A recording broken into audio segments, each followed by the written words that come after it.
Westor as their mid laner now, he's one of the ones that he could play Twisted Fate or something like that and try and roam up to one of the lanes to really try and get something snowballing early. Maybe. Well, it's good, Kobe, that you bring up those carry top laners, because EDG, they're having none of it. They want to ban away the Jace. They're not going to give Ziv the chance to play one of those comfort picks. And that's always the interesting thing here, Kobe. Not only can Ziv carry, but they know Mouse. They know exactly what Mouse plays. It's usually tanks. He's got a Rumble, but mostly tanks other than that. And there's a real world where it happens for Ziv. And EDG, you're expecting target bans. AHQs should be the exact same, but they're stuck on red side, so there's a little bit extra meta having to be thrown in, such as Kalista. Yeah, a lot of bottom lane power being banned out here from AHQ. These champions are going to be very frequent in the ban phase, but AHQ definitely don't want to let iBoy and Mako set up with any of those power picks as far as the bottom lane goes, because EDG very often do play around that bottom lane and could blow the game open. And I will preface this, of course, with iBoy, the newest player for EDG,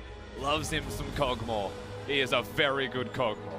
Of course, Sejuani making through the pick ban phase, surprised to see her up and available. EDG, no hesitation. They grab that one first. AHQ have to wonder what the options are for them now. Jaina available as they make their decisions, will be locked in. Get your Ardent Sense early, boys, and they lock it in. Clearlove has played a lot of the Sejuani. She's extremely powerful right now as far as Cinderhulk junglers go. Looks like we will be matched up. Mountain, tons of Gragas play, so very comfortable champions, honestly, for both these junglers.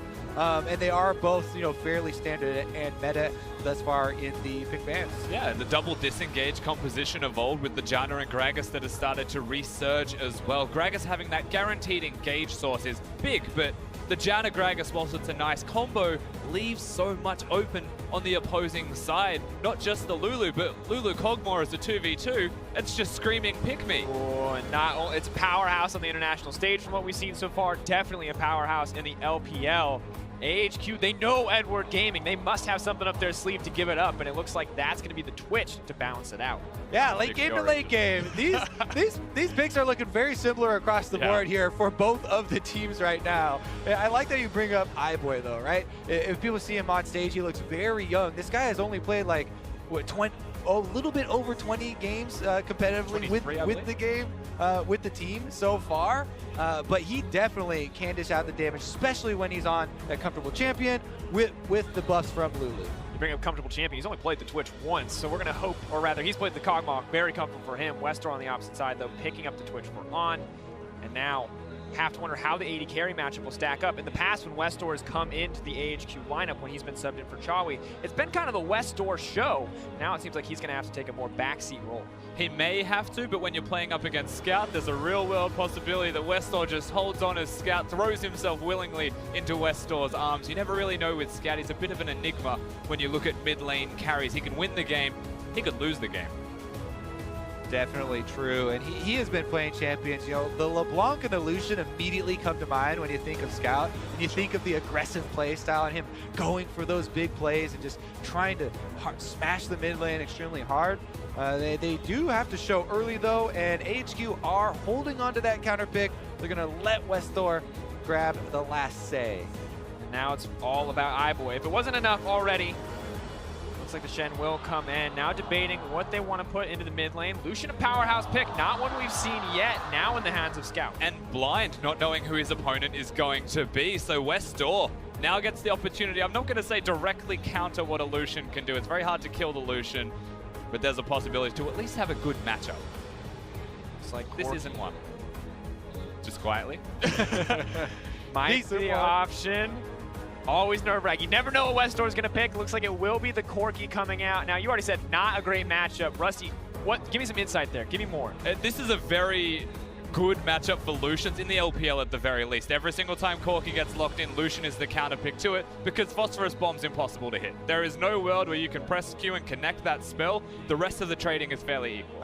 If you're CC'd by somebody else, then maybe you're going to be able to get it. And Mountain on the Gragas. Maybe we're throwing some Hail Marys here for it, see if they can actually combine. Maybe he makes an early visit there, but honestly, usually Mountain would be one to play around Ziv mostly. And even though it's Cho'Gath, they were like, yes, it's a tank. Cho'Gath is one of those tanks that it is kind of viable, to put a little bit more resources into. He doesn't have escape of his own, so not only do you kind of get a fed Cho'Gath and a good tank that has this big true damage ult if you do play around it, but also you're kind of protecting that weakness and protecting him against getting ganked by the enemy. And of course in the ULCS, when we see Cho'Gath going up against carries or compositions with multiple AD threats, it's a little scary because if the Cho'Gath ever gets ahead, he gets a little bit of armor. Pretty easy for him to just armor up, block so much of what they're looking to do. The Ninja Tabby, maybe an adaptive helmet if you want to shut down the Kog'Maw, but good options for the Cho'Gath across the board. Yeah, definitely able to kill one of those carries. Granted, of course, Kog'Maw's damage gets fairly mixed. Compliments of having a Lulu even being there and being the attack speed build primarily, as most Kog'Maws will be. But the compositions are very similar between these teams, and if a tank does get ahead, it can mean the difference. Yeah, if people are worried about the Kog'Maw mixed damage, you can use a mixed defense build that's super effective specifically for Kog'Maw. The new adaptive helm, so good against him because it does actually work on the magic damage from the W activation, and then you combine that with some Ninja Tabbies, and you have multiple reductions there for the attack speed, or for the attacks from Kog'Maw, which does work out pretty significantly as far as reducing some of that massive DPS. Well, here it is, folks, our final game of day one of the 2017 World Championship group stage.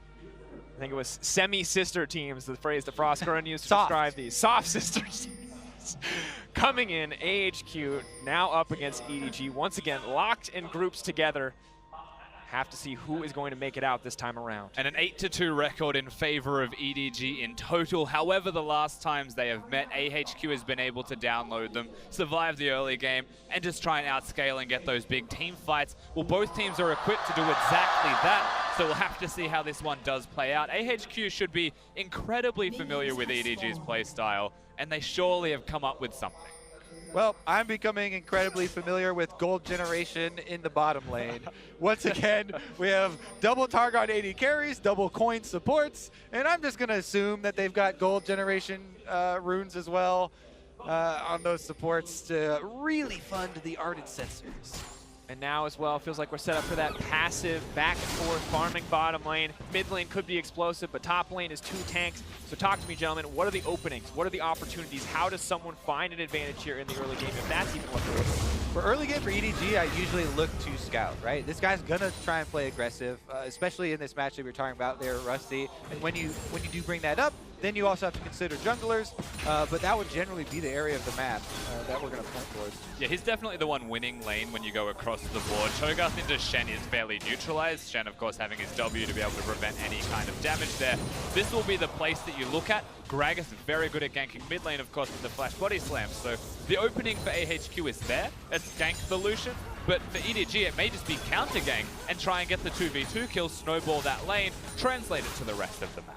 And we just had SKTC9. That felt like it was all about the mid lane. Once again, mid laners are the center of attention here. Bot laners, as you mentioned, the Ardent meta means everybody's pretty content to farm, although On is getting aggressive, not letting iBoy stay comfortable on that Kog'Maw in this laning phase. The correct way to play against someone who is having their first experience on the world stage and just became of age in July, I believe, with only 24 odd games under his belted experience. 3 of them on Kog'Maw, looks like 3 wins as well, so good look for iBoy. Definitely comfort surrendered over to him. In bot lane, a lot of trading. Top lane appears to be Shen favored for now. Level 6 will be the big deciding factor, as it usually is with these tanky top laners. Once again, always comes back to the middle lane. Comes back to Westor and Scout. Westor already suffering. 20 CS to 12 as the wave crashes into his tower. Scout so confident, he takes a cold into this laning phase matchup. Yeah, not too worried about the combination there with Gragas or the gank coming through. Westor himself, actually, is a little bit more scared, it looks like, of the CC coming from Sejuani, or even the combination eventual Shen ultimate. That could very well be used in the mid lane as well. Mountain, though, gets seen on his way out of the jungle. Scout's going to give him a little tap on the way. Big game of chicken, of course. We're highlighting Scout. Amongst all of the LPL mid laners down on the bottom of your screen, he has been an outstanding performer. All of the stats are in his favor. He has been the winning or losing factor of EDG. The fact that they won the title indicates that his stats should be very good. Yeah, the finals was an incredible performance for him. Flickering very, very hard. LeBlanc as well. Westor doing okay there, trying to hold up, but Oh, okay is maybe. It's very early and it's a 10 CS deficit. Things are grim. There's extra minions there. But to be fair, historically, when we look at Westor as a player, laning phase has never been his big strength. He's always been on roamers. He's always been on champions that can leave the lane and make plays elsewhere. He's not always about the 1v1, at least not in recent years. They've taken the backside of this matchup, though. Mouse doing pretty well, but pressure in favor of AHQ. Very difficult to push into a Shen and try and keep the wave under a turret. Mouse even missing a cannon minion just to stop Ziv from recalling somewhere super close to try and get some vision. Has to check, is he actually recalling or is he going to ward near the Gromp where Clearlove is? That's very important information. Yeah, and I am, let's give a little context here to the pace of the game, right? Because LMS this season has been incredibly slow, actually. Going back and watching a lot of them, a lot of the first bloods don't even come till the junglers are after level 6. And AHQ, fairly content to go fairly slow here. Clearlove was looking for a possible move here onto Cho'Gath, but gonna abort that mission as well. All right, I talked a little bit about Cho'Gath getting a lot of armor to shut people down. Let's talk a little bit about Corki getting a lot of armor to shut people down. Oh, geez. That's Bramblevest on Westor in the mid lane. Things are looking grim already, Kobe. Yep, so Bramblevest, it's a very cheap investment in terms of armor, but it's all for the healing. Reduction, Lucian goes towards Vamp Scepter, may have Blade of the Ruined King rushed early on, but right now, as it stands, Westor can afford to trade because he will just stand there with a Gatling gun on and just try and blast Scout. Tank Corki, it's next level. Counters the Cull and the Vamp Scepter. Jungler's gonna make an appearance in the mid lane, but don't think there'll be much action. And there's probably an argument for it procs on the double shot. Double shot does significantly reduce damage. Maybe you're getting something back, but this is definitely not a I'm gonna win lane kind of choice for Westor. And now while we wait, maybe the junglers, maybe the bottom lanes to get some items to play some action, we just have to keep our eyes on Westor in this mid lane. Because Scout, definitely the kill pressure will start to mount here. And you know, in a weird way, Dracos, it almost is an I'm gonna try and win lane type of item build because it gives you the early strength, it gives you tank stats immediately, but at the one item spike, well, he's significantly delayed and should not be winning them. Well, you gotta recognize what type of player you are and what situation you're in. You know, he's building in a situation where, hey, I'm gonna take a lot of auto attacks. You know, this guy is gonna beat me up a lot. What's good if I'm taking a lot of auto attacks and they have lifesteal? Bramblevest, there you go. And knowing Westor, he get lawyered. Stay humble. Westor staying humble in the mid lane. Bot lane though, Yeah. iBoy getting a lot more confident. We've seen this, of course, over the Kog'Maw games we've seen in this tournament and back in the local leagues as well. Once Kog'Maw gets a few levels under his belt, it is a lot more comfortable to push out. Recurve boat definitely helping there, and Clearlove may make his presence known on the bottom We have side. hit level 6 on Shen as well, so the opportunity to go straight in is there. On Polymorph, moving forward, Kog'Maw dishing out a decent amount of damage, now pulling back. Lulu gonna flash out to trade tower aggro, on running for his life. He is stealthed up, but that's gonna be first blood for the Twitch as the poison ticks down. The backfire for ADG, iBoy, the heal and the barrier used to save him out. Yeah, forces the barrier on the back end. Cho'Gath was able to cancel Mouse, I believe, with his teleport, but that was a shared feeling as they're just going to stay top lane. AHQ countered that incredibly well. Yeah, nobody there for EG had a very good way of starting off the dive and then quickly dropping the aggro. Mako has to tank it, and then he flashes forward up into dangerous territory there, having already expended the heal. Then he has no flash, and he's a support Lulu now, deep in enemy territory. First blood, handed over to AHQ, and this could be the way that they get in this, right? This is an Ardent Sensor meta, and you just gave over first blood to the bottom lane. The Shen Stand United was even used in this proactively by EDG, but interrupted critically by the Cho'Gath on top side. iBoy, of course, uses the barrier to barely live. Westor wasn't able to come and help in that situation, so idealistically for EDG, it was an okay move. It was the correct decision to look at bottom lane and pressure it. The dive itself, perhaps not so much.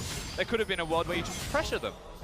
Definitely not so much. The kill credit goes over to this Twitch. You know, will be very happy to try and get to his crit multipliers early on Twitch. We talked about before in the last game, Rusty, Kog'Maw he's great on one item nowadays, right? Everyone used to talk about, oh, he has to scale in the late game, but he's actually one of the earlier spiking as far as these hyper carry AD carry champions now. But Twitch still wants to get the crits coming through, as it looks like On is going to have some good use for the extra gold. And of course, to talk about Twitch as well, to contrast the one item spikes, most Twitches will go towards a Runan's Hurricane Rush when their support is a Janna. It means that you will also spike at one item when you've got a Janna next to you. whenever she's not there, you're still a little bit weaker. You're trusting the RNG crit to try and do all of that damage, but when those two stay as a duo, it's trying to match the item spike timing of the Ardent Sensor with a Hurricane, just as a Cogmore does, and matching their 2v2 strength. Of course, one thing to be concerned about is the Shen on the top side of the map, so now a lot more pressure onto Ziv to stop the Shen from going anywhere, to be the stronger scaling tank, and he has been such a huge crux for this team when it comes to previous success.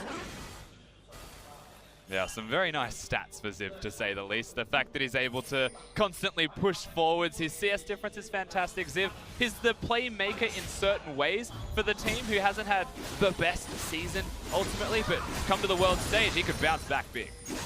Now, trying to punish, trying to find an opportunity. Mouse ult up and available. Looks like bot lane remains the center of attention, as is standard in the kind of Shen game.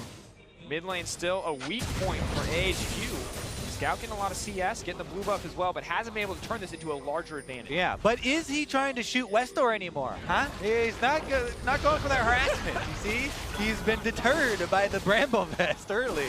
That being said, HQ, they have a decent amount of vision around the Dragon. Well, now he's going for the trade.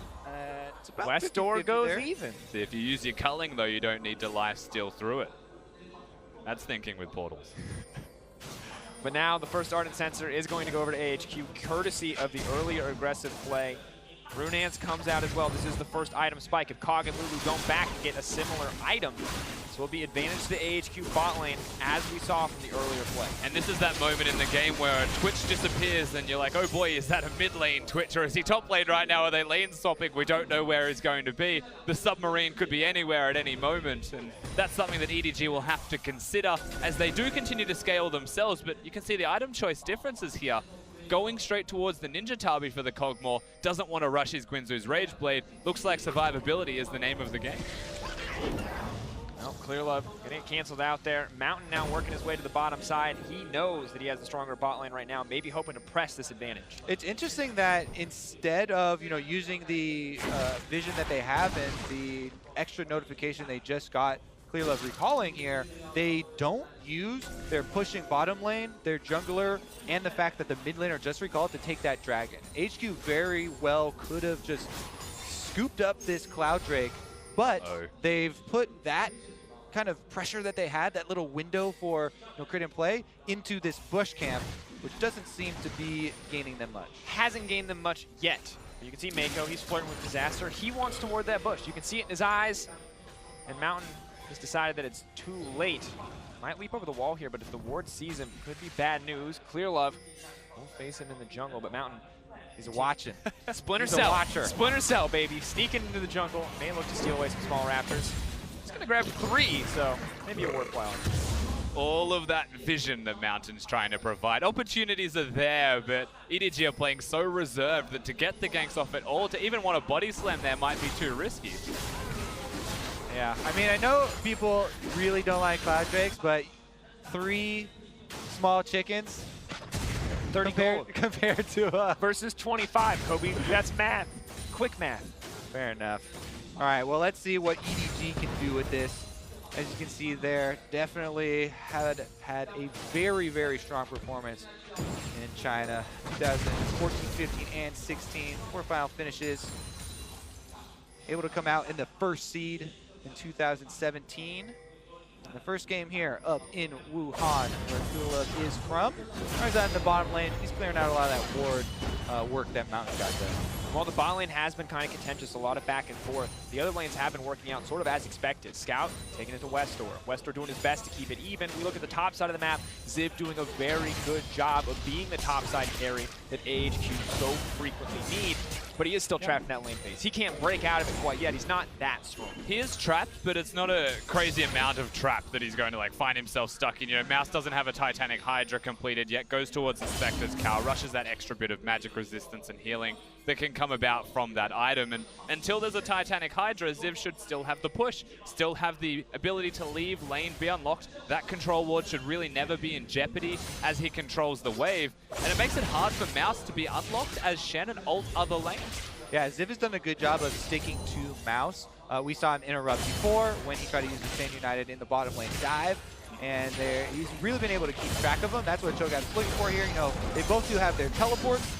so that's another option, but as of right now, it's changing a few Grasp of the Undying. We're waiting for there. the Warmogs and the Gargoyle Stoneplate before Ziv starts being a real 1v1 threat, although a few more levels under his belt may help these stacks starting to scale up as well. He has, however, started to go towards the item build that you mentioned before, barring the Ninja Tabby, of course, where the Adaptive Helm may be the item of choice here for him. Of course, the Abyssal Mask is another option if he wants to be super aggressive. Curious to see which direction Ziv goes and how he's going to be super useful in team fighting up against the Kog'Maw. All right, AHQ are going to scoop up that Cloud Drake. Mountain decides they are going to take this one. Nice pushing bottom lane there again on, and Albus also deserve a lot of credit for taking that objective. And they'll be happy to get that one on the board. They also have very, very small gold lead. You know, a lot of that is Ziv on the top side with the Cho'Gath has been kind of keeping up a decent amount of pressure on Mouse. Given the struggle of the mid lane and Westor falling so significantly behind, it is a good look for AHQ right now. The bottom lane, as you mentioned, pressuring out, taking a slight edge over iBoy, but AHQ playing back. They're not looking to force a fight there. They know mid lane's not in a great spot. They do not want to go toe-to-toe with Scout on the Lucian. Scout wants to go toe-to-toe with anyone who's in front of him at the moment. It makes a lot of sense when Lucian is this far ahead. But the reason that the Cloud Drake looks so free to take, the reason that there's so much control seemingly for AHQ on the bottom side of the map revolves mostly around those item spikes that we've seen for almost 5 minutes now, it feels like, for AHQ rushing the Hurricane, where there's only a blasting one picked up in the last purchase by iBoy. That feels really bad. Yeah, when you cannot fully complete the Rage Blade, this is the worst feeling time of that build for Kog'Maw. You know, obviously the AP doesn't give a whole bunch as far as combat effectiveness for him, and that's kind of the trough that he does have to deal with. Meanwhile, EDG really regretting how that dive went. The extra kill going over to Twitch, kind of funding his move towards the Infinity Edge that should come in next, are going to make HQ feel really good about that. Westor going to have to flash out of that one, though. Finally finding a big advantage for Scout in the mid lane outside of just CS, forcing Westor out of lane pretty easily. May look to rinse and repeat the next time the culling is available, but luckily for EDG, it's not just Scout. First items have come through for the bottom lane. For iBoy, the Gwinsu's now finished. No more awkward blasting one. Can start to fight back against the Twitch here for now. And it's one of those moments where EDG will just say, finally we can contest the 2v2. Finally we can fight and try and control that lane. And this is usually the lane that EDG will look towards. They want to try and dive bottom. And now it's still realistic even after the hiccup earlier on. Yeah, looks like on here wants to at least get enough money for the BF sword part of the Infinity Edge before he goes back. The Kog'Maw right now, though, iBoy looking to make his new toy work. Goes for a lot of exchanges there with the Rage Blade stacked up. So much of the gold you can see as we're highlighting now coming from the different They didn't spot the 80 carries carries there. They might want to use this Shen ultimate proactively. The tell would be if Mouse backs off topside, keep your eyes on the mini-map. If he backs off a good distance from Ziv, then HQ would have to worry about that coming in. They're even bringing down Scout. Small window of opportunity as Shen clears the wave and backs off before the two new waves meet in the middle. Will EDG capitalize on it? Taking their time here, not looking to get over aggressive. Mountain's ready for the fight though. I think he's just there for defense, and it's a very good call for HQ not to go aggressive in this sense and kind of be just ready for the possible action. But yeah, the double disengage that Rusty talked about in Champ Select is really what they wanted to use there. Just to get Gragas in place for it, and almost well aware of the Janet ultimate as well. Yeah, and Arn's positioning was never going to get him caught in the end as you were looking at that 2v2. Now, I'm a little bit sad it didn't work out for EDG because of the way they got themselves into that lane. His mid lane once again. Now pushing in, that's the Tan United. Culling comes out, no flash for Westor this time around, so Scout more than comfortable to just bring it home and find the first kill for EDG. Just continue to lane, continue to get that 1v1. Scout starts off strong, he continues strong. Clearlove wants to help him get the turret, but Mountain will smartly stop that one. However, that's a big amount of momentum going to Scout. That's so important for EDG. Yeah, rough for Westor. He does complete his Trinity Force on backing, and you know he can ping that Shen's ultimate is down, but it's more money into Scout's pockets. His Cole is popped as well, and EDG, more pressure on that mid turret. That would be where they could just blow this open. Below 50% already. Scout just not even scared, not even intimidated by Mountain. Knows that he's comfortable. Has a Hex Drinker as well. Magic damage, not a problem. More than enough sustain to keep it up. And iBoy, it only takes one item, but suddenly the tempo of bottom lane has completely turned around on AHQ. And this mid lane turret will go down eventually, of course. We get to watch the 1v1 again. Westor against Scout. The culling was used smartly from Scout here to go to the side, force Westor to stay in range of the last auto attack. Note, of course, the ultimate didn't go through from Shen in the end. Yep, didn't really matter there. He was able to get assist money with it, too. And the communication there from Scout saying, hey, I burned Westor's flash earlier. I'm going to take this all in. Westor tries to defend that pink ward, and it costs him his life. Bottom turret actually falls even before the mid one, so EDG about to really open up some extra territory here on Summoner's Rift to work with. Once it starts to break, that advantage is going to start to spill over into Ziv's lane. The one man who has been doing well, who has been building an advantage kind of all by himself in this vacuum, is going to start to have a lot more people, a lot more problems on his plate, and that is a concern for AHQ.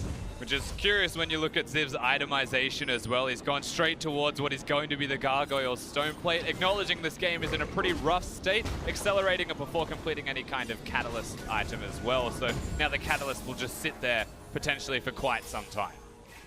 Shifting Cho'Gath back to the bottom side. Looks like they've assigned Westor to hold on to the top lane. Still a difficult ask up against the Kog'Maw and the Lulu as iBoy works towards that rune and second item on the way.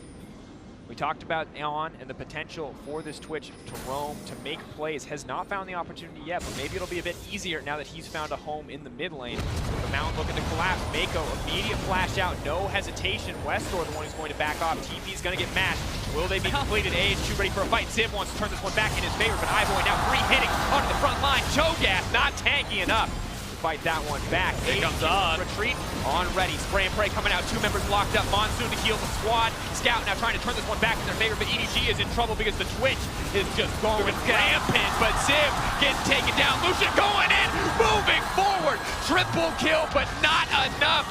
Quadra comes in for Twitch in the end.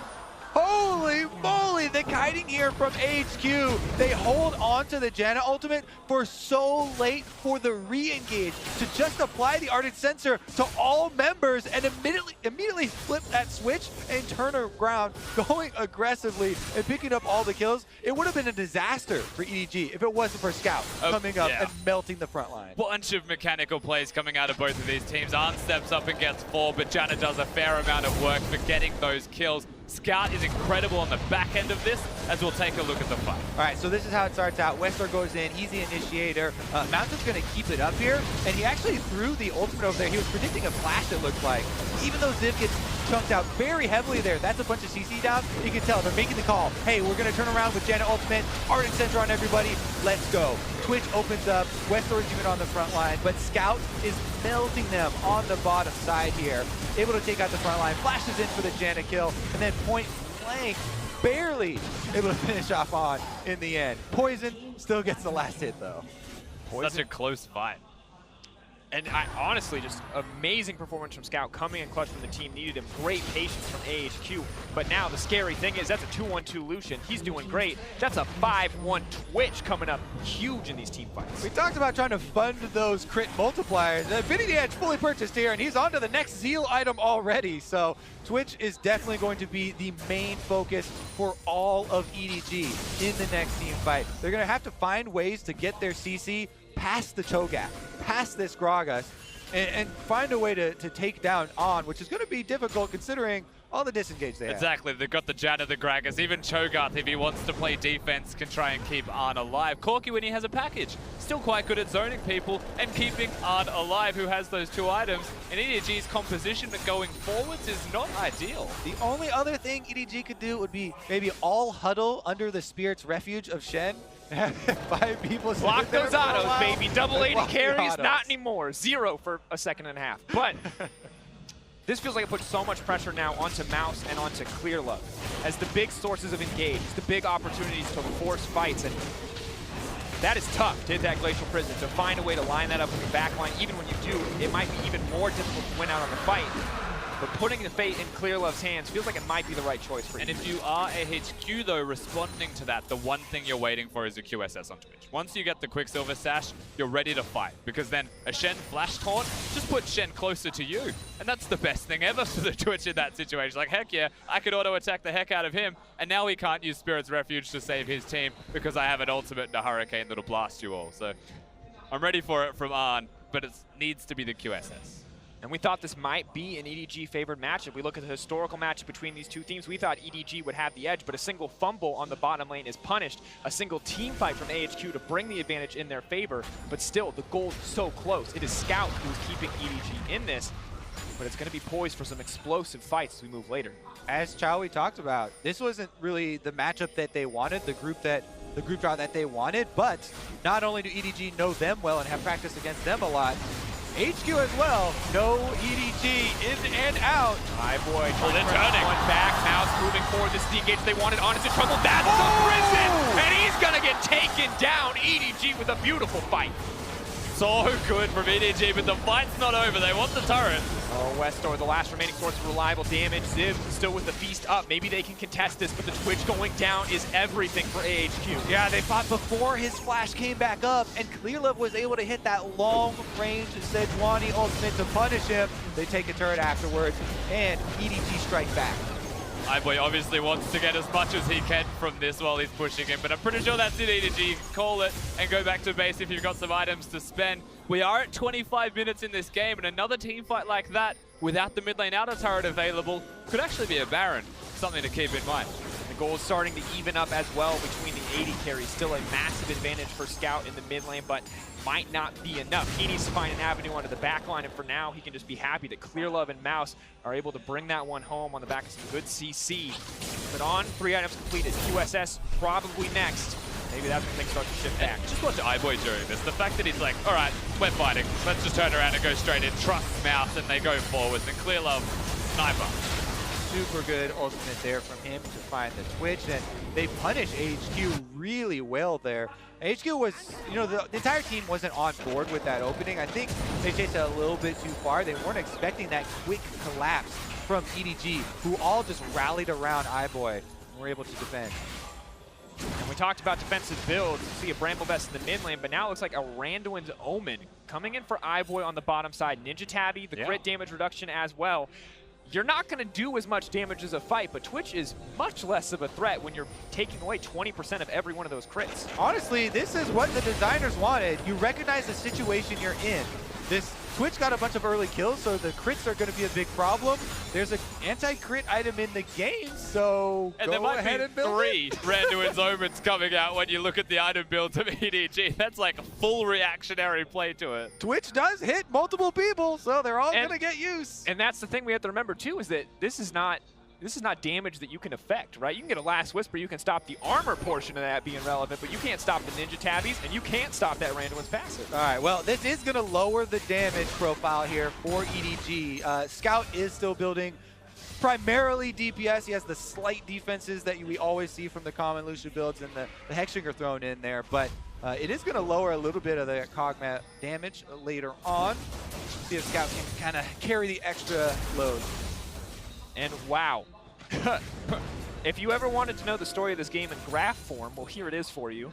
Very back and forth. A small fumble from AHQ, or from EDG gets AHQ control, and now this continues to be kind of a breakneck pace in terms of shifts. The goal difference, of course, was fluctuating between 1K, which is why it looks like a roller coaster. It's a 1K lead, a 1K deficit, going 2K back and forth. So that will be the kind of graph that changes drastically with the next fight, where what you can gain on the map increases significantly. Baron, the big talk, 28 minutes in. Have to keep our eyes. Whoever gets this is going to have the first really large advantage in this game. One that could set you up to take this one home. But it will take a team fight, it will take a pick, it will take something from either side to find that edge. This is a fun meta to play, like name that champion. If I give you half of the build, okay. We've got a Ninja Tabi. Got it. Randuin's Omen. Got it. And a Relic Shield. What champion, that's half the build, what would you say that would normally be? Top laner, a tank, maybe. Or, probably. Maybe the jungle, but not, that's a Kog'Maw this time around. iBoy still also going to be able to put out a decent amount just based off those base damages of the W and the attack speed and the power you get out of the Ginsus, but very curious to see how this next team fight goes, because this is not a build we see.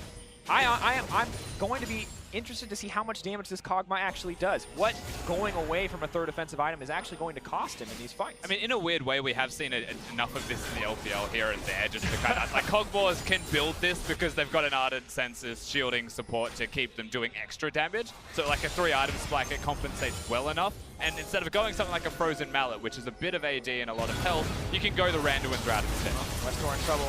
Talk about picks, openings for Baron. It's not going to happen, but Westor will burn both sums. Well, let's see if the more traditional Twitch here with the QSS now picked up, Rusty, if he'll be able to carry the next team fight. Because the overall gold is very close, but the individual focuses of that gold are very different for these teams. And so far, HQ have been able to control the Dragons. But right now, there is an Ocean Drake up, and that would be a possibility for another confrontation. Will they fight for that one? Clouds weren't heavily contested. HQ firmly holding those. We'll let them get quicker around the map. Ocean, very important as we move later, especially when you're sieging with Baron buff, but not quite the same power it would have in the early laning phase. Both AD carries on the side of EDG, trying to figure out who actually wants this farm. Scout decides it's him. Yeah, it's the Scout. And so one other thing we do need to talk about before the inevitable team fight that we'll see is the support itemization choices as well. It's a Mikhail's, not just the QSS, that's going to be trying to keep Arn alive, keep him going in the fights, but it's a redemption on the opposite side for Mako with the Ardent Sensor, and so they'll, as a 5-man grouping, collectively have more health that isn't there on the side of AH. Yeah, redemption and a tankier build path for the Kog'Maw as well. We'll see what counts more, but with the Mikhail's and the QSS, both major forms of CC can be canceled out, even if EDG do find a good engage on a more vulnerable target. So it is going to be even more difficult than it was previously. Last time On didn't have a flash. Last time On was a little bit out of position. This time he's got the flash, he's got the whole team behind him, and he's got 2 ways to get out of that CC. It's going to take a very decisive collapse from EDG. May not have found it yet, but the vision control definitely in their favor as they do own the pit. That was a... All right. For a second, it looked like they wanted a Baron, and then as they used spells, they realized it was a bad idea. Just giving him a couple of slaps, let him know who's boss. With that Wake up. Coming back for you, buddy. They do have the control ward set up, though, and EG look like they want a pick here. As long as AHQ don't kind of rush ahead and have the Twitch walking through a control ward, they should be okay, though. And of course, we keep an eye on the top laners as well.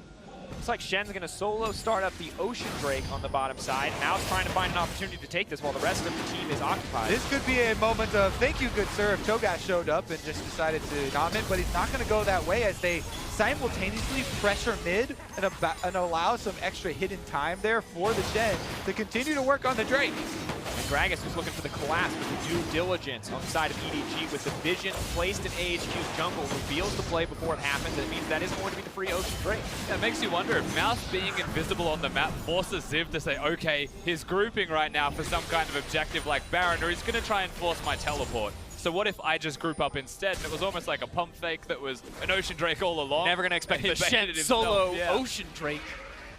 During the scream, though, which is global, so they got notification. Mountain gets a control ward that's inside of the Baron pit for their troubles, and they are able to get some of this vision control back for AHQ's favor. Yeah, almost complete control right now until EDG are able to reset and try and re-establish some of that vision. For the moment, it's walking around saying, are they actually doing the Baron? Because honestly, they couldn't tell for that 10-second window. AHQ going to show their respects, though. They need to recall and re-establish vision themselves, knowing that EDG are about to kill it all. Both teams trading back and forth. Neither team looking to push too far into the enemy jungle, risk getting picked off. Both teams doing the Baron dance, but who's actually going to know the moves here? Who's going to take the next step? Try something a little bit fancy. Because at the moment, it is just a trade of vision. The push back and forth in the mid lane. Very standard Baron play.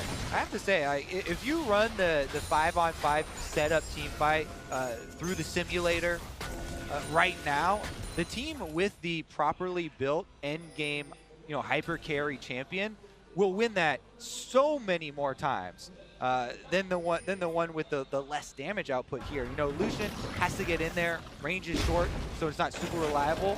And the Kog'Maw here not going to be able to match up to this, even armor penetration now complementing On's build with the Twitch. This is kind of a point where if I am AHQ, I'm quite ready to force one of these fights, especially if you consider the front lines. In addition to the back lines, a Cho'Gath has the heads-up advantage in a frontline battle because he can apply that true damage and does provide more in the 5-on-5 than the Shen. Yeah, if he's able to ever get into that team fight, it'll be super significant. Right now, though, when you're looking at the items, both mid laners are also blocked with complete item builds by having mid-game items of a Bramble Vest and a Hex Drinker for Scout, so they're going to be stuck at the items they have for quite a while. Slight edge to Scout being a Bare Sword, perhaps over the crit cloak of Westor. But you're right, Arn has 4 complete items, and whilst iBoy just got a Wit's End for himself, if no one touches Arn and no one touches iBoy, you'd say AHQ definitely win that. Interesting too, you have to wonder, as it's a very slow-paced game thus far. AHQ not ready to take that big risk, not ready to take that 5-on-5. We talked about this history of the matchup, how well both of these teams know each other, and both teams very aware that the next fight could just decide the game. Maybe hesitating on pulling that trigger, because EDG, they're the ones consistently taking control here. AHQ have stopped pushing in deeply for that vision. They're placing control wards just to control their own jungle. That might lose them the dance in the long run. It does feel like the control still belongs with EDG, even though it's a small amount of control. Mountain putting all of his efforts towards countering what EDG are doing, which means they're always in there first, they're always recalling first, re-establishing first, and you're waiting for that one moment to break out where they say, all right, let's just do the Baron and see if AHQ react to it, because of how patient and respectful and slow AHQ are responding to everything with. On. Maybe find an opportunity on to clear love for now, just protecting the vision. Still hard to kill this Swanee, but Westor's on the backside. That's going to be the engagement they're looking for. In comes Corki, but it might not matter because Scout's going to get taken down. On is still up and alive. The double disengage is more than enough, but Scout lives way longer than he should. And suddenly the fight's turning back. iBoy trying to find the opportunity to free hit onto the backline. Not going to get an opportunity because AHQ are pushing forward. They found the pick that they needed. They found their fight, and they may find the Baron. Yeah, they're going to force Mouse back to base. He does have a teleport. EDG pushing up the mid lane, and then they may use that teleport and try to collapse, but it's too late. Cho'Gath has the feast. This should just be a free Baron. Guaranteed. iBoy running away now. Team knows that they have to disengage. Mouse completes the TP as well. Massive advantage right now to AHQ. They can't control the tempo. EDG just doing what they can to clear these waves. One thing I would say though, On did use his flash at the end of that team fight, so both summoners are down on the Twitch right now, whereas Scout, even though he got knocked in, did not blow his flash. So Scout and iBoy both have summoners available for the next team fight. That being said though, Baron is a huge prize, and we'll see if the power play lasts long enough for AHQ to actually wait for the Twitch's flash to come back up. Here's another look at how they forced Scout into the middle of the enemy. Of course, the part we didn't see where Scout was suddenly half health, just gets thrown into a bounce house, even though he lives for quite some time. And you're seeing this moment, Arn's doing a lot of work, but iBoy's got the perfect position, and instead of choosing to fight EDG, like, okay, we've lost it, let's not try and take something that is far too risky when Ziv has the ultimate there. Let's just back away and let them win this battle today. Now for the next 2.5 minutes, AHQ own the map. Can they start to break inhibitors? Can they break open the base? Or will EDG capitalize on those summoner spells and force a fight in their favor? Yeah, the ideal situation for HQ right now is to pick up a bunch of outer turret gold, but they want to work with the double cannon minion wave right now. And extra pressure on this inhibitor turret while they have Westor run up the middle and try and get that secondary turret. And that's really hard to do if you're AHQ. They will get some inner turrets, they won't get the bottom lane inhibitor you'd have to expect, just because their crowd control and their engage is weak, but EDG... They're looking to start the fight. That is going to be Janna immediately taken out. Scout is still alive, but has to leave the fight as quickly as he can. On is untouched, but suddenly is getting ripped through. That's the double kill. It is iBoy who is popping off, but Ziv fires back. An even fight, an even exchange, but EDG looking to keep it going, and suddenly Ziv is taken off. iBoy with the passive coming in clutch. And from the grave, iBoy gets himself a third kill. EDG against the Baron buff. AHQ are able to take out 4, and Westor nowhere to be seen. Has to just limp away. EDG bounce back. And Wuhan erupts. The crowd goes crazy. They are ready to see EDG turn this back in their favor. Look at this engagement here. He's able to CC Janna from 100 to 0. So no extra steroids, apart from the redemption, are there to protect the carry. Twitch goes down after that. The heart of the team is out for Westor, or is out for AHQ. And to top it all off, Kog'Maw even gets the kill with the passive. chasing down Gragas. Now Elder Dragon on the menu. Cho'Gath, maybe he can feast away, but he's still dead, and that means that one's going to be comfortably in the control of EDG. 48 seconds left on the Baron. It means ball is back in EDG's court. They're the ones looking to take control. And that's the prize ultimately for winning the team fight. They wait until iBoy is alive as well, ensuring everybody on the team has got themselves the Elder Drake buff. And funnily enough, in that last fight, there was a moment where I was like, hey, where's iBoy? Of course, he's in the middle next to a Cho'Gath. Didn't really see him there for a second, but hey, welcome. Yeah, he's half tank here. Kog'Maw, maybe even more than half at this point. He's got the Guardian Angel up and running as well. He's got like 3.5 tank items and 2.5 damage items. So, tank Kog'Maw, friends. There we go. See if the story is different this time around, though, because we keep tracking carry summoner spells, and they're going to be desynced because they've been used in the opposing team fights here. The only extra thing here, the extra damage with the true damage burn for Elder Dragon is going to be so helpful for the more tanky EDG squad that they've got with this lineup. So they really want to make use of this Elder Dragon extra buff they have for the meantime. Definitely true. At the same time, having the summoner spell advantage that you mentioned, Kobe, means that for all intents and purposes, AHQ should be in the driver's seat for the coming team fight, and EDG may just want to hold on, let the Elder Dragon run its course so that they get their summoner spells back and want to meet in the middle for a set 5v5, particularly iBoy's summoners. And iBoy has been a strong contender in this game. Pretty good on the 4-2-4. Fearless as he goes to those 80 carries right in the middle. And AHQ not looking to take the fight, not looking to take the 5v5, not wanting to concede an inhibitor either, but comfortable giving up that tier 2 in the face of the Elder Dragon buff. Feels like that's most of the battles we've been seeing here, is nobody wants to take the fight, but eventually you have to take it. That's when they choose to take it. Westor having nothing to do with that taunt. No Shadow Dash. He's not going to be the one to get picked off. Doesn't want to burn the cleanse again. He's about to get it back up as he has it now available. And gentlemen, this is one of those games where outside of that Elder Dragon buff, I don't feel like anyone has a massive advantage. One team fight still feels like it decides everything. So despite everything, despite the Baron, despite the pickoff, despite the one team fight from EDG, this is still anybody's game. Anyone can take this, and that's a terrifying place to be. It is a lot about how you're going to set up these team fights. So what we're looking for now are the precursors there, and those are primarily them moving out and trying to get those control wards down, opening up these pockets, you know, of fog of war, where you can actually be the ones initiating, right? There's such a different story if Janna doesn't get 100-0 at the beginning of that team fight. If you have your Gragas and your Cho'Gath on the front lines from the beginning, it becomes so much more difficult for EDG to actually work through that team fight. But if you cut out, you know, all the steroids that Janna's giving at the very beginning, it's a lot better. Off onto the side, iBoy's gonna get knocked back. They're gonna try to rip through his health bar immediately. He gets taken down, but he has the TA. He's coming back. It's a brief pause in the fight. He's gonna get revived. He's gonna try to make it out to safety, and he's alive for now. EDG are peeling beautifully, but they're not making a dent into the side of AHQ. Mountain's gotta back off. Pulling almost cleans him up, but it's an even fight. Nobody's gonna die.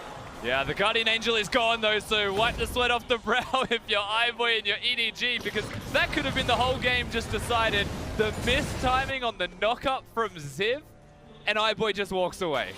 He barely was able to get out of there, and he definitely had to make use of all his tank stats as he was able to waddle away on even flash forward in that team fight with Twitch.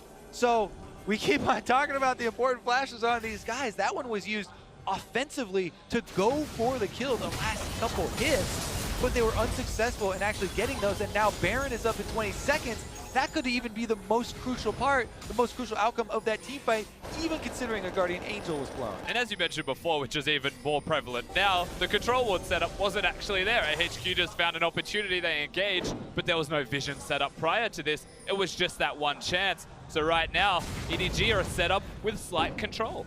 So Kog'Maw got off more damage in that team fight with even the 2.5 offensive items that you're talking about, and on flashing forward. It's crazy to see how effective this has been from iBoy, but can't afford to get caught out again. Can't afford that situation. It was the damage dealt across the entire game, and on not holding a candle, as the Twitch that is fed, as the Twitch that had 5 kills in the early game, might be a little concerning for the side of AHQ. Okay, entire game taken into account there in that Yeah, one. the 30k damage team fight for the Kog'Maw would have been pretty nuts. Had a bunch of zeros on there, no problem. Seems like the AD carry better right now. Iboy get caught out again. Westor steps forward, but does get punished for it. Yeah, Westor thought that he was stuck with Iboy, realized it wasn't the place he wanted to be. You can't trade with a Kog'Maw by yourself, and that's the state of the game. Westor, without teleport, with Summoner still up, but he probably has to go back to base or try and buy a Warlord's proc. Now half health has Baron's up. Luckily has the Arden as well, so not impossible for him to heal up, but a difficult situation to be in. Clearlove getting frisky, playing on the front line, ready to force an engage. Yeah, they're just letting Westor auto the minions that come down mid lane here, and now they're going to try and force. For the Rupture, does connect on the Clearlove. Westor just backing off. Both teams waiting. They're looking for that exposed carry, that exposed flank. They haven't found it yet. You can see the state of the game for the tanks even as well, not going towards the Warmogs build, acknowledging that this team fight will be an all-in affair, and there's no point half fighting, resetting. They are going to all in, and they're going to kill them or die trying. Oof. And right now, AHQ, I still feel like they're playing scared. They're still backing off, and that means that EDG gets free path to the Baron. This is a big deal. It's dropping quickly. Mountain's gonna move in. We'll get a bit of sight there. Are they positioning just Mountain's for a steal? ready. Okay, moving backwards, who can get it? Clearlove secures it in the end. Now AHQ need to force the fight. Not sure if they want to do it though. Almost on the other side of that. Iboy freely cleaning up the backside. Keep your eyes on the Twitch. Free hitting forward, trying to clean up the front line. Clearlove now tanked up, and Iboy coming into the side. He's ready to flank. That is the tank Kog'Maw. He doesn't have to be scared of anybody. He's pushing in. Fighting back. Iboy flying over. He's hungry for the kill. He's looking for a little bit more, but he has to back off on stealth up. Good tornado comes out to disengage the fight, but still a massive advantage to EDG. Yeah, they're going to have Baron buff running straight up mid lane now, and there's a huge minion wave top as well. EDG on the warpath. Trust Iboy to flash forwards to dodge a Cho'Gath Rupture as well for no reason. Doesn't have the flash, but still all the pressure bit. TP coming in. We talked about one fight to end the game. It might only take one kill. EDG hungry for a little bit more, but they're tempering that aggression. They're backing off. They're not looking for a 4v5 in the base. They're looking for a few more structures. Oof, that is going to give Mountain time to revive, and HQ are going to have another shot at the team fight, but EDG just left the base in shambles.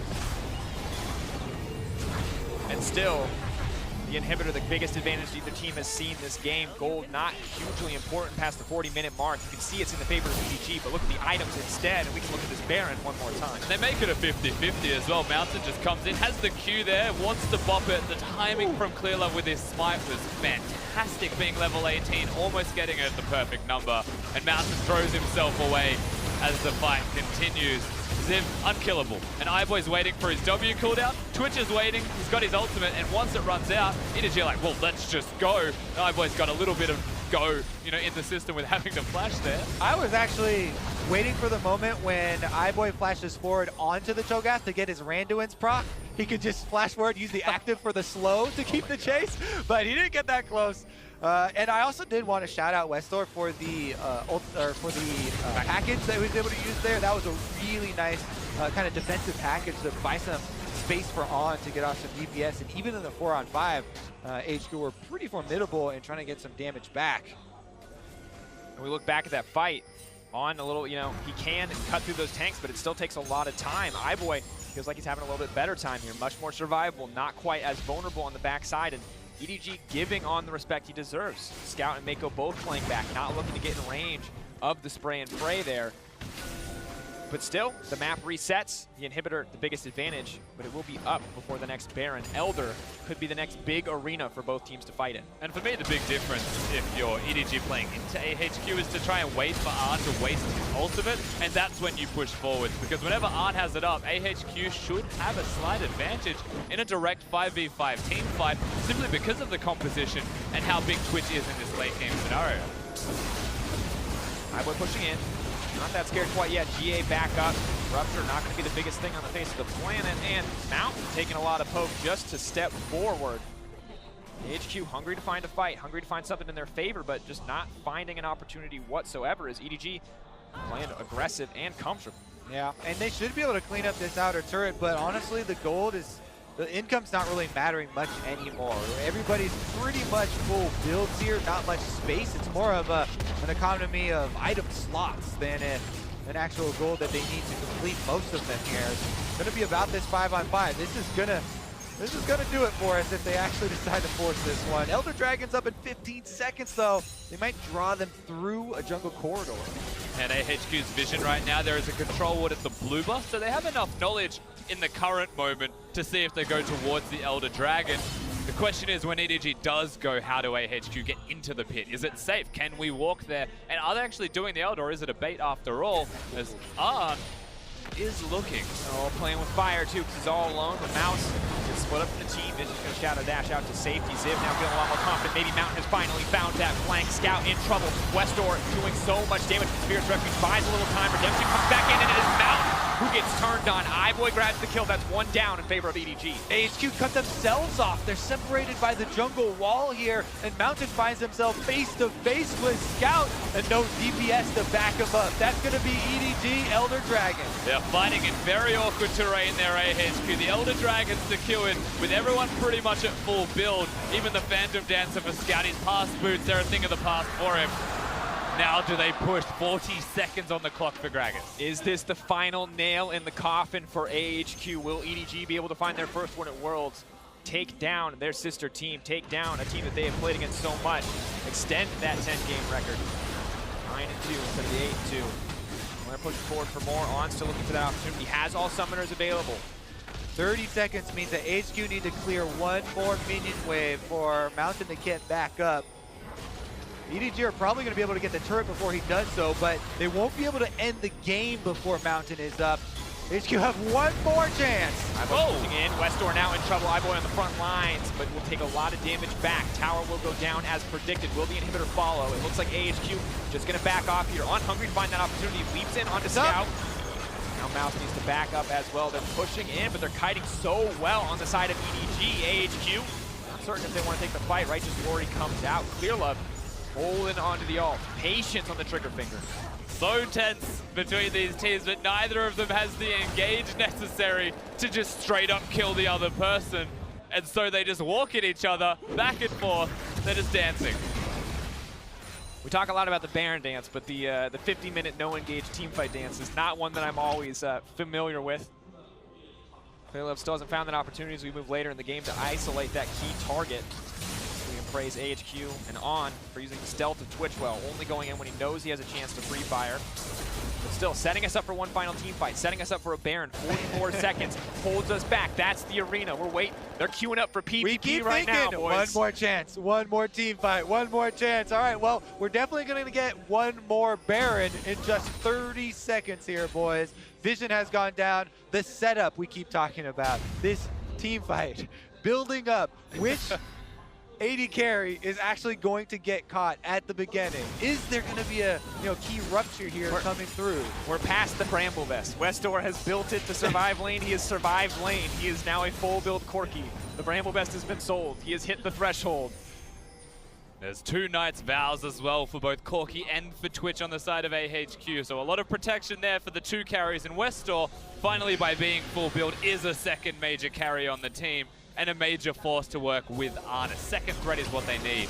Now Righteous Glory forward again. iBoy going to try to isolate. He's in the middle of the team. He may just get taken down with a beautiful flash away. Will keep him alive. AHQ trying to reset the fight, but Scout is now pushing in. iBoy is free hitting onto the line. Ziv is so tanky, but it might not be enough for redemption. No Healing up AHQ. No one has died yet, but Mouse has isolated himself. They're pushing forward. The Rupture leaping in, and bye-bye to Scout. AHQ, they're finding the edge. They're pushing in for more. One more Rupture. Fako sidestep, but it will cost him his life. Mountain wants to keep it going. The Baron in the sights of AHQ. This could be their game. There's minions on their inhibitor right now, so they could finish the Baron for the empowered recall if they want. Send one person to clear off those minions, that person being Ziv, who has teleport, and try and pressure. Baron is going to drop. No one there to contest.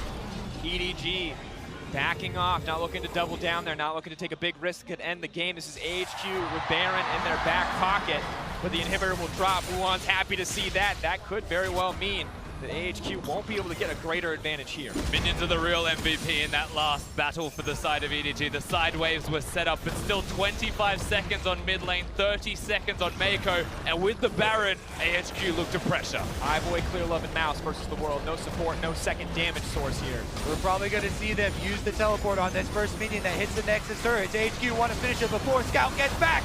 Coming up, looking for the opportunity. iBoy uncontested. They might just focus. Well, they've got towers. iBoy's been knocked back into the middle of the team. The GA will be procced, but they're ready this time around. The Rupture not going to connect home, but it does not matter. AHQ in the face of disaster managed to find the fight, managed to find their win condition. Scout, he's just poking at him, but it does not matter because this is their Nexus. This is their game. AHQ going to find their first win on the world stage. AHQ with the upset over EDG early on, day one of group stages. They buy the Bramble Vest, make it to the 50-plus minute spike where they're able to sell it and then end the game shortly after. For a team that had fairly low expectations coming into Worlds, still when they play against EDG as of late, they prove to be an Achilles heel. They know each other so well, and it means that AHQ are very prepared to take down their friends. And I think we have to praise Mountain. His engages may not have been perfect. He may have been caught out once or twice, but when it came to those final team fights, he found the casks that counted. That's what matters in the late game team fights. They find Scout first, take him down, then in the base, Mountain there, able to find the Gragas ultimate to end it out. Perfect on to iBoy, taking him down, and congratulations to AHQ. There were moments where either team could have won this game as well, but ultimately AHQ, they get 4 kills onto a Twitch, and suddenly everything slows down. Like, I don't know if we can fight that type of game. And you have to wonder if small differences in decision-making could have brought home the win for EDG, but still, the team fighting so good. Despite Scout getting caught out, they still found an edge in so many fights across the game, across the series. That was honestly just insane. It was an insane game. I'm more worried about kind of the state of EDG after this. You know, there's a lot of pressure on their shoulders. This is in Wuhan. You know, this is Clearlove's hometown, and they're the #1 seed. They talked about how much pressure there is, you know, coming here and actually on day one falling to AHQ, which is considered the upset for the group. They're really going to have their work cut out for as far as refocusing for the rest of this, because this is going to be a long process, and they are going to get more chances. Well, that's going to do it from us here at the caster desk. Let's leave it to the analyst desk to break down that game. Thank you very much, Dracos. An absolutely crazy game out of EDG and AHQ, but AHQ turning out the victors here, snatching a victory out of the jaws of defeat in all reality. And that's the thing, if people didn't watch Rift Rivals, this was actually a carbon copy of exactly what AHQ did to EDG at Rift Rivals. It was EDG's favor, they were controlling tempo of the game, and then it was just a 55-minute stall from AHQ, and they frankly just team fought better. But it was such a counterpoint to the match we saw just before. SKT versus C9, the other two teams in Group C, and EDG. There was a point in the game, I think we're going to get into the replays eventually, where they were basically about to take down 2 turrets at the same time. They were against a Bramble Vest, mid lane Corki. They were set up to keep snowballing, to keep pushing ahead, but they mismanaged so many times and invited so much time. Westdoor still managed to hit 6 items despite being irrelevant the entire game. They let AHQ crawl back again and again, and eventually it was too many times. And I mean, it kind of stands out to me, one of the quotes from Eyes on Worlds from Clearlove, he said, what would you expect as a fan from the #1 seed? You would expect them to be undefeatable, right? There's such high expectations for EDG coming into this tournament. They're supposed to be going the distance. They're supposed to be fighting as one of the tournament favorites. And here they are, losing to a team that I actually heard from a lot of analysts thought would go 0-6. So it's not exactly the most promising start from them. And I think that there was so many opportunities from the close out the game. It felt less like AHQ stalled it out and valiantly defended, and more like EDG just did nothing. And mentality is one of those intangibles that's really hard to measure, and so we don't necessarily really like to talk about it or analyze it. But if you looked at Clearlove's face, you know, he was smiling at first, and then as the camera started to pass by him, you know, that smile fades. And mentality, Clearlove and EDG, like, if you shake him, that team will crumble. I have seen it time and time again over the course of the domestic split. Clearlove went away for spring just to fix his mentality. He's come back and he's shown pieces of it, so maybe they can move forward, but this is rough. Well, yeah, and you talk about maybe mentally breaking here to lose this game, to drop such a long game at the end of the day. We'll see how they bounce back in future group stage days. But as we jump into the replays, I think it's important to note that these team compositions, to a degree, largely mirrored each other, right? Double tanks on both sides, double ADCs on both sides, and then shielding supports for both of these squads. But the difference is that we had another Shin. And I'm just going to like echo Azale because I'm so tired of the Shin. Why are we continuously running into these ARAMs where it's just this tug of war back and forth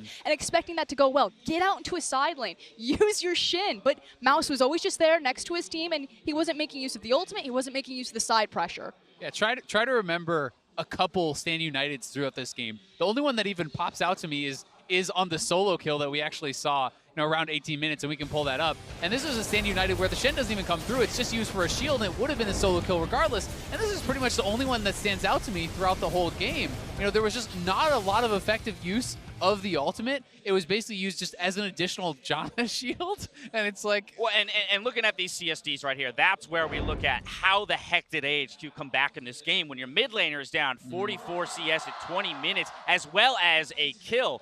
I mean, it's absolutely baffling that they're able to come back. The way they did it, though, a quadra kill on Twitch in a top lane fight. All hell breaks loose. And On did, as you say, Froskuren carry them through the last time these two teams met at Rift Rivals, and we see here again, the fight continues, it breaks on. Twitch is not here, remember, at this entire point. Now, I can't tell for sure, but I believe he was spotted heading into stealth, so I think EDG should have had the full memo. And I really liked how Albus held on to his ultimate, allowing them to kind of all come in. He gets a 5-man ultimate, applying Garden Sensor, healing them back up, allowing them to go back in for this. And while Scout did have some beautiful team fighting, it's still the quadra kill going over to Twitch, which was kind of the game-defining team fight. It just felt like EDG could have done so much more. You were mentioning it. It felt like the whole game was played around the mid lane and the Baron, mid lane and the Baron. It felt like after that quadra kill, I think EDG's takeaway was, well, we don't know when Twitch is going to open up, so Shen has to group, because Shen was not creating side pressure at all. It was a frustrating game to watch as an analyst because EDG set themselves up with a huge lead. They were against someone who counterpicked himself, picking Corki into Lucian, went Bramble Vest, basically spent his first 2,000 gold on tank items, and yet eventually you have 6 items, it doesn't matter, in one fight, you win. But this is a perfect time to put a magnifying glass on Scout. We give Westor a lot of heat. You could see that in his CS differences, had some pretty wonky itemization, but ultimately he did his job for the team fight. Now, Scout is hailed as a great Lucian player. This is one of his big comfort picks, but what he giveth, he also taketh away. Getting picked out twice in very key situations was a huge factor for HQ being able to swing that game. Yeah, you start to see kind of the impact of that low range on the Lucian when we get to those late game team fights, right? We hit that stalemate for like 20, 30 minutes in the mid game where multiple Barons are taken, multiple Elder Dragons are taken by both squads, and they're kind of trading advantages back and forth, but it all comes down to a final pick.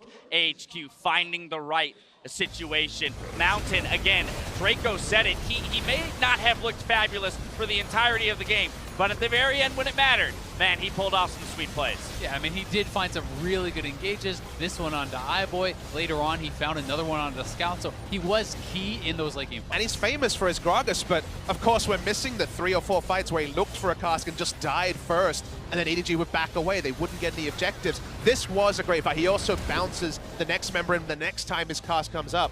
But when you're given 54 minutes to throw 25 casks, 5 of them are going to win you the game. I mean, this is a series where if you just look at the highlights, both of the teams probably look fine. AHQ walk away with their heads held high, but if you dig in and you really look at this, there's a lot of holes that both AHQ and EDG need to tune up. And I think one of the things that, we're talking about the Shen, talking about some of the bottom lane itemization that we talked about in the C9 series, it comes down to me where teams are trying to play so much to the meta and they're not really thinking about, does the meta fit the style that we are trying to play? And if you are trying to play the meta style and you are playing those champions in that context of your game plan, that's great. That makes a lot of sense. You want to be proactive. You want to play side lanes with Shen. Use the Stand United aggressively. Great. Pick it. But if you're not going to utilize the champion in that way, if you're going to try to play a different style, then pick a champion that fits that, whether or not someone says it's the meta pick. You have to pick champions that actually fit what you're going to do in the game, or it doesn't work. A very tough loss for EDG to stomach here, but a great comeback victory out of AHQ. For more on AHQ's win, let's check in with Shox, who's ready with their man in the top lane. Thank you very much, Dash. Indeed, joined here by Ziv after, well, it was a very hard-fought game. In the end, Ziv, you guys won. You guys had a huge lead and a lot of kills on your Twitch early, but still it took a really long time to close out the game. Can you walk me through the story of the game from your perspective? 首先恭喜你们获得刚刚那一场比赛的胜利。那你们前期突击拿到了很大的优势，但却花了很多时间才结束了比赛。可以稍微谈一下你们这一场比赛的流程，然后稍微谈一下你的想法吗？最主要是他们有胜这个角色，然后胜面对突袭或者是库奇的话，他的技能组其实是有点就是扛得到我们的，所以我们也不能贸然开战。然后主要是突袭还选对面寇格魔还选了一个防御装，所以我们中间有尝试，但是发现伤害不太够。I think the main blocker for us was Shen, because Shen kind of counters Quirky and also Twitch. And also they had defensive items built on their side, so it was hard for us. And we did try a couple of times mid-game, but then we failed, but then, we went into late game. Yeah, it got a little dangerous because indeed we had an AD carry on the other side with Random's Omen, a lot of defenses. When did you guys see that in the game? Did you tab and see it? And then what was your plan to kind of fight against that? 的确，对面 ADC 买了蓝盾这张装，那你们大概多久的时候有意识到他要 build 这个装？然后你们的策略是什么？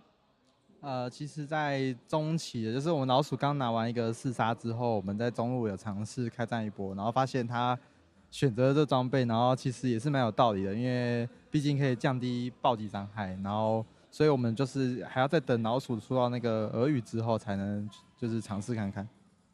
So during our fight, the quadra kill from Twitch, that's when we noticed, we're like, doesn't really make sense. Like, why are they building that?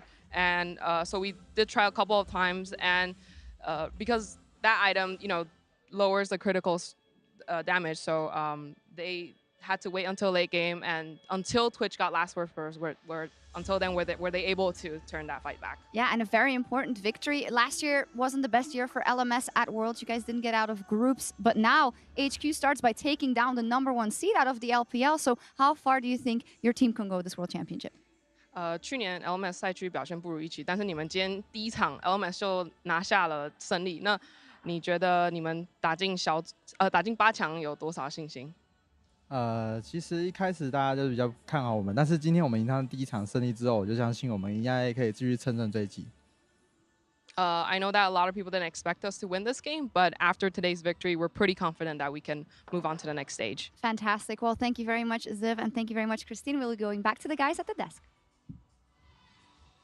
Thank you very much, Shocks. With 6 games in the books from day one, let's take a look at the standings, see what we see. We see that the reigning champions SK Telecom are off to a good start, while Long2 and Gigabyte Marines have earned themselves a lead in Group B. Last year's finalist Samsung Galaxy kicked things off with a win and are joined by home team Royal Never Give Up at the top of Group C. Tomorrow we start the action at midnight Pacific time. That's 9 a.m. Central Pacific, or rather Central European summertime, with a clash between Flash Wolves and TSM. From there, Misfits Gaming make their international debut against Team WE before the teams in Group B and A take to the stage yet again. Don't forget to stick around for Worlds tonight, starting in just a few minutes, where Shocks, Vedius, and Crumbs take a closer look at our first day of the group stage. Remember to send us your World's big plays at LOL Esports as the group stage continues here in Wuhan, and we'll highlight them at the end of the week. I'm going to take this opportunity to turn to you guys, ask you from day one, are there any big plays that stood out to you in particular? You got to think about Faker, the 1v2 in the mid lane. Woo! You knew C9 was going there. You knew Faker was going to be up to the task, and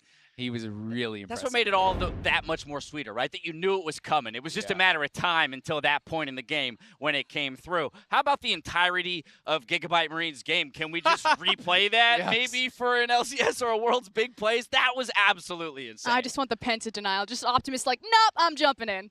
All right, well, there you have it. A couple of huge plays from day one of groups. We got many more big plays and many more days yet to come. Now for myself, the casters, the entire live broadcast crew, thank you for watching. We'll see you tomorrow for more Worlds 2017. Good night.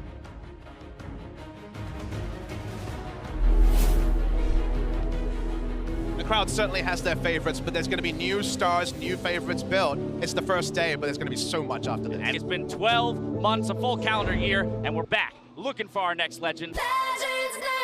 Exchange blasting forward. Already took damage from before. One more shot. First blood gonna come in. It goes to Crash. Xiao Hu on the right trying to spin in the damage from the machine gun mage. And they are able to tear down 1907 Fenerbahce as they start off their 2017 Worlds run with a victory. Perks in the mid lane almost getting chomped down, but that's already been used by Cube. Another kill on to expect, and that goes into the hands of Ruler. The silence, the ruptures. G2 can hardly even move inside their own bases. Samsung Galaxy plows through the front door, will lock down their first win as they start group stages.